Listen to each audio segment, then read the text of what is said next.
여러분 반갑습니다. 1월 30일 토요일 아침입니다. 오늘도 저와 여러분들이 하나님의 말씀을 통하여 함께 은혜 받기를 바랍니다. 오늘 함께 묵상할 말씀은 에스라 1장 5절에서 11절에 있는 말씀입니다. 이에 유다와 베냐민 족장들과 제사장들과 레위 사람들과 그 마음이 하나님께 감동을 받고 올라가서 예루살렘의 여호와의 성전을 건축하고자 하는 자가 다 일어나니 그 사면 사람들이 은그릇과 금과 물품들과 짐승과 보물로 돕고 그 외에도 예물을 기쁘게 드렸더라. 고레스 왕이 또 여호와의 성전 그릇을 꺼내니 옛적에 느부갓네살이 예루살렘에서 옮겨다가 자기 신들의 신당에 두었던 것이라. 바사 왕 고레스가 창고직이 미드르다색에 명령하여 그 그릇들을 꺼내어 세워서 유다 총독 세스바살에게 넘겨주니 그 수는 금 접시가 30개요, 은 접시가 1000개요, 칼이 29개요, 금 대접이 30개요, 그보다 못한 은 대접이 410개요, 그 밖에 그릇이 1000개이니 금, 은 그릇이 모두 5400개라. 사로잡힌 자를 바벨론에서 예루살렘으로 데리고 갈 때에 세스바살이 그 그릇들을 다 가지고 갔더라. 아멘. 하나님께서 페르시아 왕인 고레스를 감동시키신 이후에 이제는 이스라엘 백성들을 감동시키는 장면이 나와 있습니다. 족장들과 종교 지도자들을 포함하여서 예루살렘에 하나님의 전을 건축하고자 하는 모든 자가 다 일어났다라고 5절에서 기록하고 있습니다. 저는 이 본문을 읽으면서 정말 이 영성 회복, 영적 회복에 언제나 이 시작은 성전을 건축하고 또 성전을 사랑하는 곳에서부터 시작된다는 것을 생각을 하게 됩니다.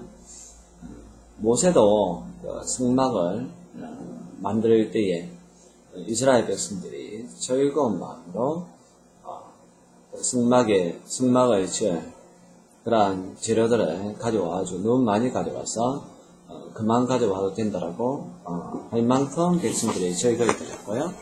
또 다윗이 예루살렘 성전을 준비할 때에 그때에도 많은 사람 이스라엘 백성들이 즐거운 마음을 가지고 하나님 앞에 예물을 드려서 차고 넘쳤다라고 성경은 이야기하고 있는데, 오늘 이 본문 말씀 속에서 보니까 여호와의 성전을 건축하려고 할 때에 이방 나라에 살고 있는 그 유대인들이 마음에 하나님께 감동을 받고 즐거이 드리는 것을 볼 수가 있습니다. 여러분, 우리가 그 교회를 사랑한다, 이 공동체를 위해서 우리가 헌신을 해야 됩니다.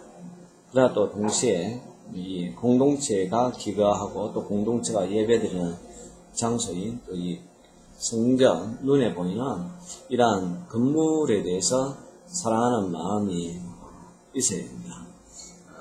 지금 현대교회는 공동체가 이 중요성에 대해서 많이 강조하지만 눈에 보이는 건물에 대해서는 덜 강조하는 그런 경향이 있는데, 그렇지 않습니다.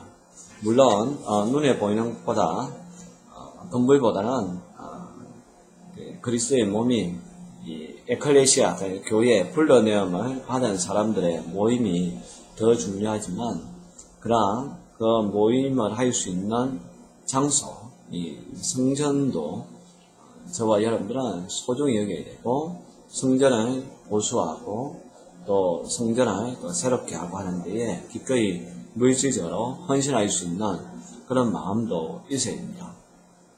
하나님께서 늘 성전 중심의 그런 신앙생활을 통하여서 이스라엘 백성들을 회복시키고 또 이스라엘 백성들을 이끌어 가는 것을 오늘 본문을 통해서도 다시 한 번 더 확인할 수가 있습니다.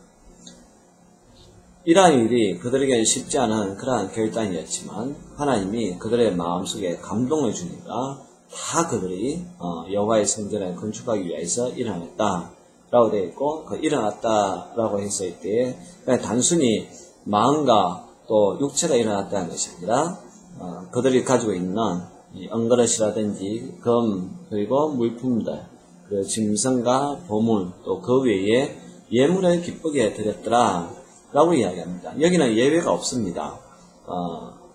유다와 베냐민 그 족장들도 여기에 동참을 했고, 제사장들도 동참을 했고, 레위 사람들도 성전을 건축하는데 다 같이 동참을 했습니다.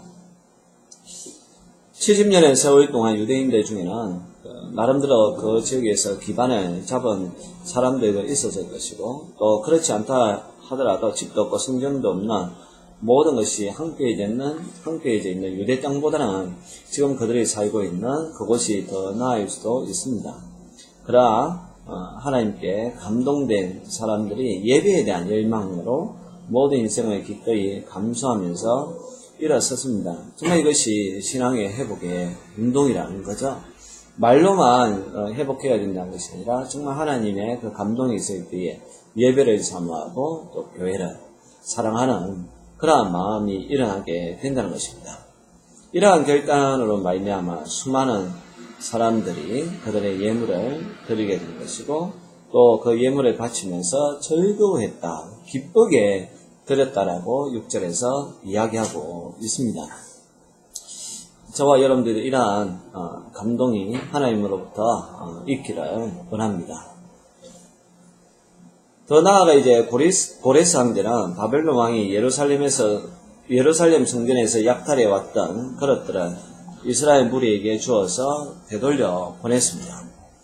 고대 이 전쟁에서는 정복국은 피정복국의 신상을 취하여 자기의 창고에 두는 습관이 있었습니다.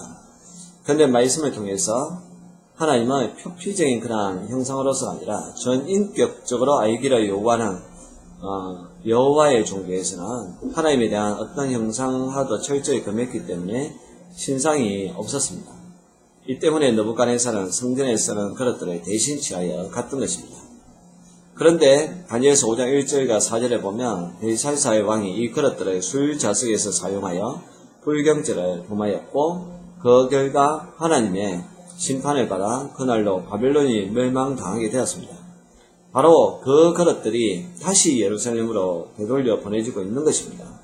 하나님은 그분의 영광을 누구에게도 빼앗기지 않는 분이십니다.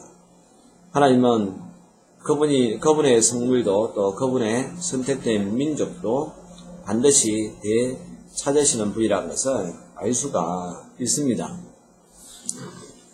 저와 여러분들은 하나님께서 쓰시는 하나님의 그릇답게 그렇게 쓰임받고 있는지 생각을 해 보아야 됩니다. 세속적으로 우리가 쓰임받는 것이 아니라 정말 이 성물답게 우리가 하나님 앞에 쓰여져야 되고요. 또 교회의 기물들을 갖다가 소중하게 생각을 해야 됩니다.